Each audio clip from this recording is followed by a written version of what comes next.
ده مش مهاجم يا جماعة، ده سفاح، اتفرّج.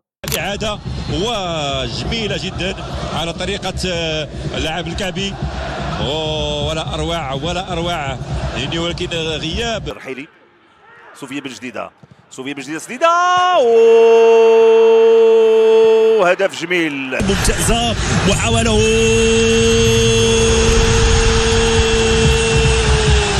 سفيان بن جديدة، سفيان بن الميدان لتنفيذ تمريرة جانبية. محاولة هدف جميل، هدف جميل من طرف المنتخب الوطني للعودة باللقب من شيلي. جول جول جول. مباراة السد، هنا فرصة للمغرب الفاسي. سفيان جول جول جول جول جول جول.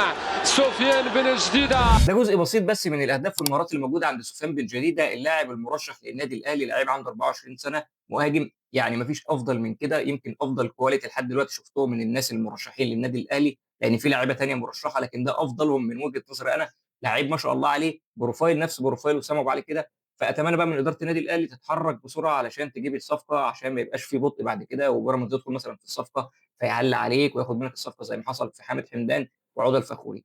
فأتمنى إن الإدارة تتحرك بسرعة وتجيب اللاعب ده. السلام عليكم.